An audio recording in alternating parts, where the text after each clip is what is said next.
네, 큐티 묵상 간증 나 때문이야입니다. 오늘 말씀을 묵상하면서 제가 하나님께 소재의 예물을 잘 드리고 있는지 묵상하게 되었습니다. 저는 그동안 외도한 남편과 주식을 사려고 사채를 빌린 딸을 원망하고 정죄하며 살았습니다. 그러면서 왜 나만 절제해야 해, 같이 쓰면 후회라도 하지 않겠지 하는 마음에 명품 가방을 사는 등 온갖 사치를 부렸습니다. 그러다 남편의 회사가 부도나고 빚이 천문학적인 액수로 불어나면서 생활이 궁핍해졌습니다. 하지만 그때도 저는 남편과 딸을 향해 다 너희 때문이야 라고 외치며 원망했고, 하나님도 너무하신다며 불평불만만 늘어놓았습니다. 또한 친정 부모님께 생활비를 드린다는 명목으로 11조를 제대로 하지 않으면서 하나님도 내 상황을 이해하실 거야 라고 합리화했습니다. 그러다 11절에 너희가 여호와께 드리는 모든 소재물에는 누룩을 넣지 말지니 너희가 누룩이나 꿀을 여호와께 화제로 드려 사르지 못할지니라는 말씀을 보면서 제가 하나님께 당연히 드려야 하는 예물을 제대로 드리지 않은 부패한 자임을 깨닫게 되었습니다. 지금 남편의 부도와 딸의 사채 이자로 나가는 돈을 계산해 보니 제가 하나님께 드리지 않은 11조 금액과 같았습니다. 하나님은 내 모든 소재물에 소금을 치라고 하시는데 저는 그러지 못했습니다. 교회 공동체에서 늘 들은 말씀, 나 때문에 가족이 수고한다는 것이 인정되지 않았는데 이번 일을 겪으면서 그것이 인정되기 시작하니 입이 절로 다물어졌습니다. 전에는 그저 나 편하려고 남편의 말을 거역하지 않았지만 이제는 남편의 질서에 순종할 수 있게 되었습니다. 앞으로는 하나님이 주시는 모든 것에 누룩과 꿀을 넣지 않고 소금을 쳐서 부패한 마음이 아닌 정결한 마음으로 하나님께 예물을 드리겠습니다. 또한 현재의 고난이 내 죄보다 가벼움을 알고 그동안 나를 위해 수고해준 가족에게 고마움을 표현하겠습니다. 적용하기입니다. 남편이 생활비를 줄 때 고마워요, 수고했어요 라고 말하겠습니다. 하나님께 감사하는 마음으로 11조를 드리고 쇼핑 중독을 끊겠습니다. 네, 그래서 여기 나와 있듯이 결국은 자신 때문에 남편과 딸이 수고하고 있음이 깨달아졌다라고 하면서 여기 신정 부모님께 생활비를 드린다라는 명목으로 또 이렇게 11조를 제대로 하지 않으며 하나님도 내 상황을 이해하실 거야 라며 합리화했는데 남편의 부도와 딸의 사채이자로 나가는 돈을 계산해 보니 이분이 하나님께 드리지 않은 11조 금액과 같았다라고 하면서 이제는 하나님께 정결한 마음으로 예물을 드리겠다라고 고백해 주고 있습니다. 오늘은 레위기 2장 1절부터 16절까지인데요.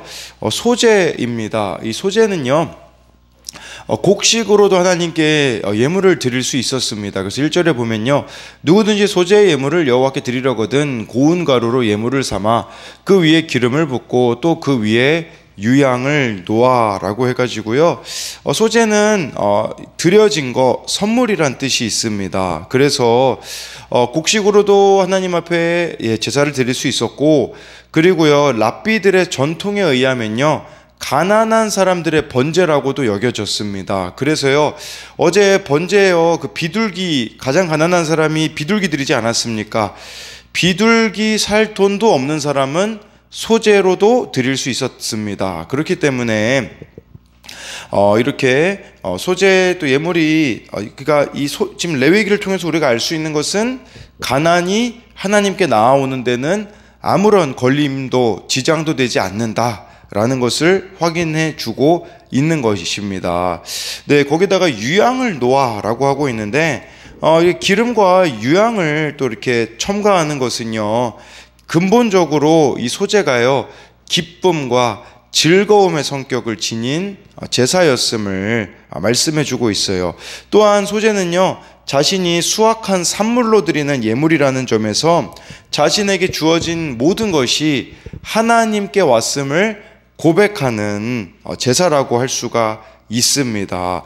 또한 여기 소재요, 그냥 드릴 수 있는 게 아니라 고운 가루로 예물을 삼으라고 했잖아요. 그러니까 이 고운 가루라는 것은 우리가 이게 또 갈아줘야 된다라는 것이겠죠. 그래서 이것을 우리들로 보자면 그런 의미가 되지 않겠습니까? 나 자신을 말씀으로 깨뜨리는 회개, 우리가 날마다 이 또 고운 가루가 되어서 하나님 앞에 드려져야 됨을 뜻하고 있으며 창세기 4장에요.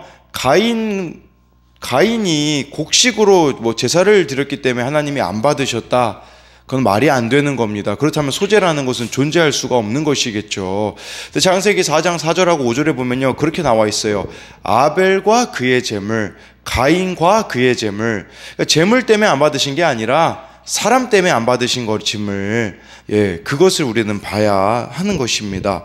그래서 1절에 대한 적용으로는요, 하나님이 지극히 거룩한 것으로 사용하시도록 비록 작지만 내가 기쁨으로 정성껏 드려야 할 것은 무엇입니까?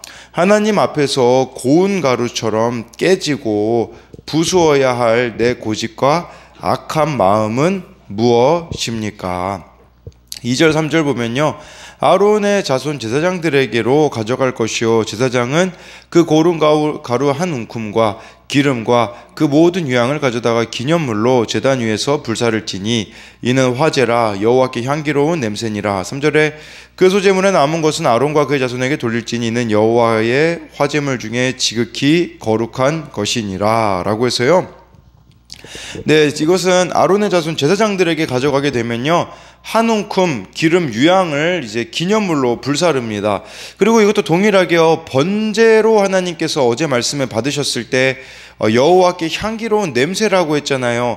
소제도 동일하게 여호와께 향기로운 냄새라는 것은 제물 차이 때문에 하나님이 받고 안 받으시는 게 아님을 말씀해주고 있는 것이에요. 그렇지만 이 소제는요, 어제 번제 같은 경우는 다 태워서 드렸기 때문에 아론과 그의 자손에게 돌릴 게 없었지만, 이 소제 같은 경우는요, 아론과 그의 자손에게 돌린다라고 3절에서 말씀해주고 있는 것이겠죠. 그러니까 남은 것을 제사장들에게 준다. 이것을 우리가 생각해 봐야 되는 것은 뭐냐면요, 제사장들이 어떤 역할을 하는지가 너무 중요하다라는 거예요. 성경 구약을 보면요, 어느 제사장은요, 막 자기가 착취해가지고 이렇게 이 예물들을 가지고서는 잘못된 방향으로 갔던 사람들이 있었던 것을 우리는 보게 되어지는 것입니다. 그러니까요, 제사장들은 자신의 역할을 잘 감당해야 되는데 그 역할을 벗어나게 되어지면요, 이렇게 잘못된 길로 향할 수 있음을 보여주는 것이겠죠. 그래서 2절 3절에 대한 적용으로는 이 제사장들의 역할에 대한 부분인데, 우리도 왕같은 제사장인데 하나님께서 우리들의 삶에 허락해 주시는 게 있잖아요. 하나님이 주셨다며 받는 것을 너무나 당연하게 생각하고 있지는 않습니까? 아마 제사장도 이렇게 될 수 있었을 것 같아요. 그냥 이거 백성들이 하나님 앞에 예물 드릴 때 일부가 자기한테 오니까 이거 당연하다. 근데 우리도 그렇지 않습니까? 하나님이 우리들의 삶 가운데 많은 것들을 허락해 주시는데, 많은 은혜를 허락해 주시는데 그냥 당연하다라고 우리가 생각하고 있지는 않는가 우리가 생각해 봐야 되는 것이죠. 4절에요, 내가 화덕에 구운 것으로 소제의 예물을 드리려거든 고운 가루에 기름을 섞어 만든 무교병이나 기름 바른 무교전병을 드릴 것이요 라고 해주고 있어요. 이거는요, 여러분들이 깊이 읽지 않으면 안 보이는 게 한 가지 있어요. 그건 뭐냐면, 이 소제는요, 너라고 해주고 있어요. 어제 여러분 그 번제 보면요, 그라고 했거든요. 그라는 것은 3인칭 단수라면, 소제는요, 너가, 내가라고 이렇게 말하고 있다라는 거, 2인칭이라고 부르고 있다라는 것은요, 곡식으로 드리는 제사지만 소홀해서는 안 된다, 그런 의미가 있는 거예요. 더 직접적이라고 볼 수 있거든요. 내가라고 이렇게 하고 있다라는 것은요. 그래서 이것도 대충 다루지 말아야 된다. 그래서 내가라고 이 소제에서는 하나님이 이렇게 말씀해주고 계시는 것이죠. 4절부터 10절까지 보면 여기 보니까 익힌 것으로 드리는 소제물도 있고요. 4절 말씀에는 화덕에 구워서도 드릴 수 있었고, 5절 6절 보면요, 철판으로 붙여서도 이 소제를 드릴 수도 있었고요. 7절을 여러분들이 보시면요, 냄비로 또 이렇게 만드는 소제물도 있었다고 해요. 즉 이 제사 하나님 앞에 예물 드리는 자의 형편이나 취향에 따라 굽기도 부치기도 삶기도 했다라는 거예요. 유향도요, 넣지 않아도 되는 경우들이 있었어요. 아마 가난한 자들은요, 유향조차도 하나님이 넣지 않아도 이렇게 그 용납해 주시는 모습을 보게 되어지는 것이죠. 그런데요, 지금 먹을 걸 드린다. 이 소재가 소재도 그렇고 사실 다른 짐승도 먹을 거 아니겠습니까? 이것은 무엇을 말하는 거냐면 이 예배라는 것은요, 예물을 드리는 것은 하나님과 우리의 식탁 교제라는 뜻이 있는 것이에요. 그런 측면을 잘 보여주는 게 요한계시록 3장 20절에 나와 있잖아요.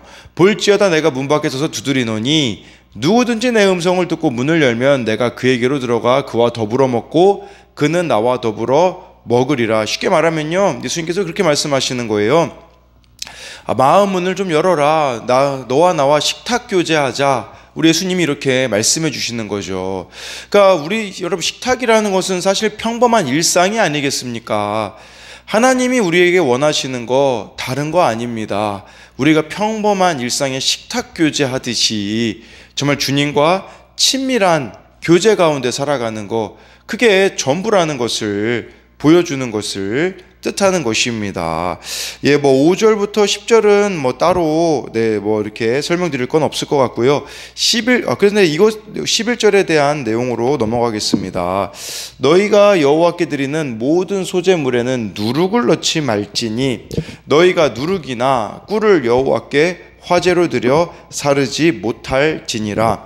소제물에는요, 두 가지를 넣지 말라고 했습니다. 첫 번째는 누룩, 두 번째는 꿀이었거든요. 이 누룩이라는 것은 무엇을 말하겠습니까? 고린도전서 5장 6절에 사도 바울은 이렇게 말합니다. 너희가 자랑하는 것이 옳지 아니하노다. 적은 누룩이 온 덩어리에 퍼지는 것을 알지 못하느냐. 성경에서요, 누룩은요, 죄를 상징하며 부패를 상징합니다. 그러니까요, 우리들에게 하나님께서 말씀하시는 거죠. 죄를 제거해라. 부패되어서는 안 된다라고 말씀해주고 있는 것이죠. 또 누룩은요, 그런 의미도 될 수가 있어요. 부풀리지 말아라. 그런 의미도 있는 거죠. 우리가 나를 포장함으로써요, 현재 상황을 부풀리거나 과장할 때가 얼마나 많이 있습니까? 그거 하지 말라는 것을 말씀해주고 있습니다. 그리고 여기서 넣지 말아야 되는 거 꿀이 있거든요. 꿀 같은 경우는요, 이 가나안 땅을 상징하는 소재였었다고 하더라고요. 그러니까 우리로 말하자 또 이 꿀 드리지 말라는 것은 다른 나라 가나안 사람들이요, 우상에게 우상 숭배할 때요, 그때 꿀을 사용했다고 하더라고요. 그러니까 이것을 우리들로 말하자면 마치 바울이 말한 악은 모양이라도 버리라는, 즉 우리로 말하자면 세상 것을 제거해야 된다라는 것을 뜻한 세상의 그런 모습들, 우상 숭배적인 요소들이 없어져야 된다라고 말씀해주고 있는 것이겠죠. 그래서 이 11절에 대한 적용으로는요, 나를 부풀리거나 과장하게 만드는 누룩과 꿀은 무엇이 있습니까? 그래서 누룩을 또 부패, 또 꿀을 탐심으로 큐티인에서는 이렇게 해석했기 때문에 내가 오늘 멈춰야 할 부패나 탐심은 무엇입니까? 또 세 번째로는 나는 헌금을 기쁨으로 드립니까? 억지로 드립니까? 라고 해서 하나님 앞에 우리가 드리는 것들이 이렇게 기쁨이 있어야 된다라는 부분도 생각해 봐야 합니다. 근데 여기다가 이제는 넣지 말아야 될 게 두 가지였잖아요. 넣어야 되는 것이 13절에 보면 나와 있습니다.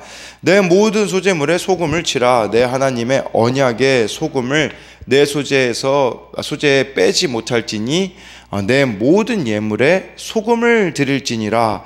소금은 넣어야 됐습니다. 근데 소금을 뭐라고 표현하냐? 하나님의 언약의 소금이라고 말씀해주고 있습니다.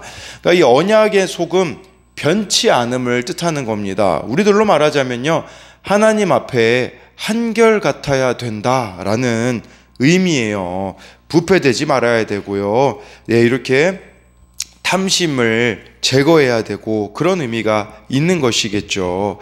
그렇기 때문에요, 이 소금, 변치 않은 하나님의 언약을 붙잡아야 된다라는 게, 우리로 말하자면 이 언약의 소금이 무엇이겠습니까? 변치 않은 하나님의 말씀대로 살아가는 것이 아니겠습니까? 그럼 마가복음 9장 50절은요 이런 말씀이 있어요. 소금은 좋은 것이로되 만일 소금이 그 맛을 잃으면 무엇으로 이를 짜게 하리요? 너희 속에 소금을 두고 서로 화목하라 하시니라 라고 해서요. 여러분, 이 소금, 사람과 사람 사이에도 소금을 둬야 된대요. 근데 이 소금이 뭐냐? 화목이라고 말씀해 주고 있거든요. 그러니까 이것을 어떻게 해석할 수 있냐면요, 여러분들과 하나님과의 사이가 변함없잖아요. 그러면 이 변함없음은요 당연히 이웃과의 관계에도 영향을 줄 수밖에 없다라는 거죠. 여러분, 사람과 사람 사이가 왜 이렇게 많은 변수가 있습니까? 하나님과 우리 사이에 언약의 소금이 없기 때문이라고 볼 수가 있는 것이에요. 제가 어제 유기성 목사님 그 설교의 일부를 보니까요 그런 내용이 나오더라고요. 남편을 잘못 만났다, 아내를 잘못 만났다, 환경 탓, 사람 탓하지 말라고 하시더라고요. 그리고 그런 얘기도 하셨어요. 내가 결혼하기 전에는 참 괜찮은 사람이었는데 결혼하고 나니까 너무 거칠어졌습니다 라고 유기성 목사님에게 어느 분이 찾아와가지고 이야기를 하셨다고 해요. 집사님이. 유기성 목사님이 뭐라고 얘기해 주셨냐면요, 집사님, 결혼 생활 때문에 집사님이 그렇게 된 게 아니라 원래 집사님의 본성이 그런 사람이었지만 드러났을 뿐입니다 라고 이렇게 이야기를 해주셨다고 하더라고요. 그럼 우리도요, 이 환경 때문에, 상황 때문에, 사람 때문에 내가 이렇게 됐습니까는 해당되지 않는다라는 것이죠. 진짜 중요한 것은 13절에 나와 있는 것처럼 언약의 소금 있어야 된다라는 거예요.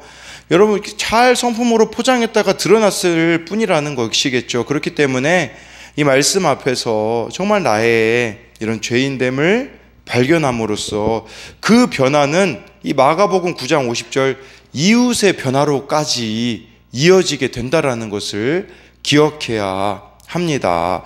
그래서 이것에 대한 적용으로는요, 한결같은 모습으로 하나님을 섬기고 있습니까? 하나님과 약속하고 지키지 않는 변질된 모습이 있습니까? 하나님의 은혜로 회복되어야 하는 사람들과의, 오늘 내가 하나님과의 은혜로 회복해야 하는 사람과의 관계는 무엇이 있습니까? 그럼 진짜 언약의 소금, 하나님과 관계가 바로 되잖아요. 그럼 제가 보니까요, 하나님하고 깊이 교제하면요 사람하고 연결되어질 수밖에 없어요. 아마 떠오르는 사람이 있게 되어질 겁니다. 그러면 그 관계에 대해서 바로 순종해내는 것이, 이것이 아까 그 마가복음의 언약으로 화목하는 것이 되지 않겠습니까?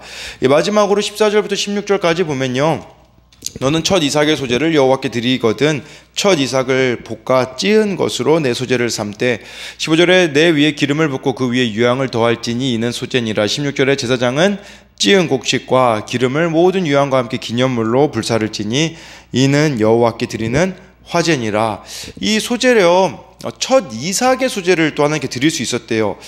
첫 이삭, 첫 열매도 소재로 드렸다라고 말씀해 주고 있습니다. 네, 그래서요, 이렇게 정리해 보자면 소재는요, 일상의 모든 것이 하나님의 은혜의 선물임을 고백하는 의미가 있습니다. 그렇기 때문에요, 여러분, 우리에게 주어진 이 일상 감사하며 살아가는 게 소재라고 볼 수 있지 않겠습니까? 그래서 이 14부터 16절에 대한 적용 질문으로는 오늘의 일상 가운데에 하나님의 은혜를 기억하며 감사해야 할 것은 무엇입니까? 제가 보니까 은혜를 잃어버리잖아요. 하나님의 은혜요, 원망과 불평밖에 없더라고요. 그렇기에 정말 하나님의 은혜를 기억함으로써 감사해야 되는 것이 무엇이 있는지, 돈, 건강, 지위, 배우자, 자녀, 그리고 나 자신도 하나님의 소유임을 믿습니까? 여전히 내 것으로 여기며 염려하는 일은 무엇입니까? 라고 해서요, 변치 않는 하나님의, 여러분, 저는 소금 언약이 그런 의미도 있다고 보게 되더라고요. 무슨 의미냐면, 우리 입장에서는 한결같다라는 의미 있잖아요. 반대로도 생각하셔야 돼요. 하나님 입장에서도 변치 않게 우리를 사랑하고 계신다라는 것을 저와 여러분들이 잊지 않음으로써 그 변치 않는 사랑을 붙잡음으로, 염려하지 마시고 두려워하지 마시고 오늘의 삶을 살아내는 저와 여러분들이 되기를 소망합니다.